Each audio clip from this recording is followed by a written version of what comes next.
Let's bring in Arkansas Senator Tom Cotton on this, sir. Good morning, and thank you for your time today. Good morning. Happy St. Patrick's Day. Mitch McConnell said this would be a 100-car pileup in the Senate.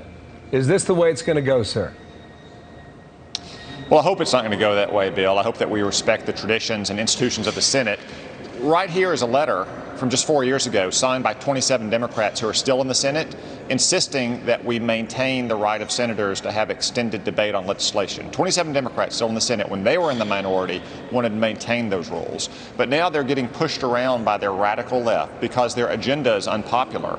They want to make Washington, D.C. a state. They want to pack the Supreme Court. They want to grant amnesty to illegal aliens. They know they don't have the votes to do that, but they're trying to push around Joe Biden, who appears to be so weak that he's caving to them. But you know what? I don't think they're going to push around someone like Joe Manchin, who has said he respects the traditions of the Senate. He, like me, wants to protect the interests of workers in West Virginia and Arkansas and so many other states sure about that, Senator? Don't support this bill. Joe Manchin seemed to hedge on that recently, too.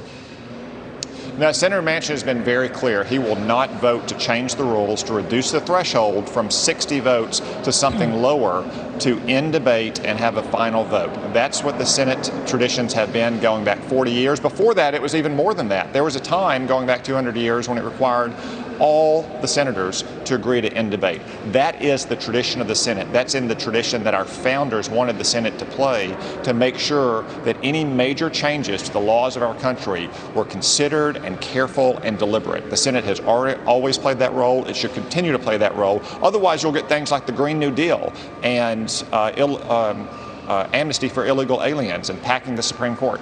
Medicare for all, too. I mean, there would be a long list of things. One of the things that Democrats are saying is that it's Mitch McConnell's fault that there's been so much of a backlog in the Senate and that you can't get anything done. But when I look at it, the only party that has actually used the filibuster in the last several years was Democrats.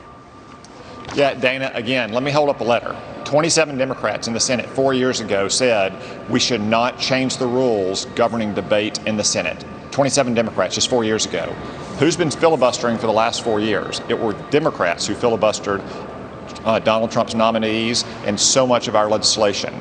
Donald Trump even insisted that Mitch McConnell move to end the filibuster in 2017 and 2018, but he did not, and Republicans did not, because we respect the traditions and the customs and the rules of the United States Senate. We respect the rights of the minority. We want to have open and fair debate, and we want to compromise. Look, 20 senators are getting together today over lunch to talk about things like the minimum wage, where there is common ground, where we can come together and negotiate and hopefully have bipartisan solutions that will provide progress for Americans.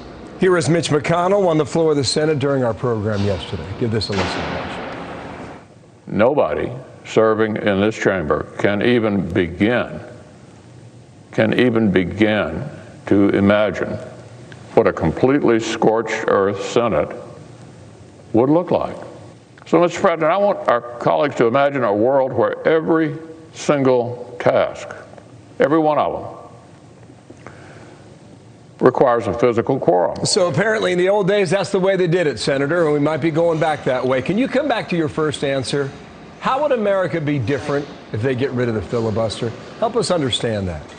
Well, first off, if they don't want to change the rules, but they want to change the practices and require people to be on the floor for extended periods of time, I've got news for them. I can be there around the clock for days on end if it's required to stop things like amnesty for illegal aliens or statehood for Washington, D.C. or packing the Supreme Court.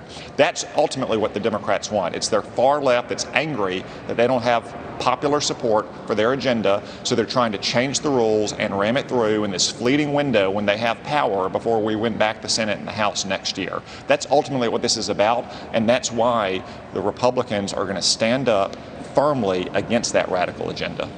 One last thing on this. So I think that it's pretty clear at the White House, the Chief of Staff, Ron Klain, is basically telling Biden, well, you had to do all of these things in order to make sure that your agenda is big and bold enough that they don't want to be looking like the Obama administration and feeling like they didn't reach high enough. The pressure on the senators, including somebody even like Amy Klobuchar, is saying, let's do this. It's time. How tough is that pressure for them to resist? Let me hold up this letter again, Dana, with 27 Democrats still in the Senate who signed it. The #1 Democratic signatory on it, the co-author, is Chris Coons, Joe Biden's own senator from Delaware. So you can imagine how much the pressure is coming from the White House, people like Ron Klain and others over there on the Democratic senators, because they are beholden to their far left. Now look, Joe Biden may not be tough enough to stand up to people like Alexandria Ocasio-Cortez and Bernie Sanders, but Joe Manchin and other Democrats have been so far, and I can't imagine that Joe Manchin is going to go for something like the Green New Deal, imperiling the interest of workers in states like West Virginia, or in my case, in Arkansas. Senator, thank you for your time. Tom Cotton there on the Hill. More coming up on this moment.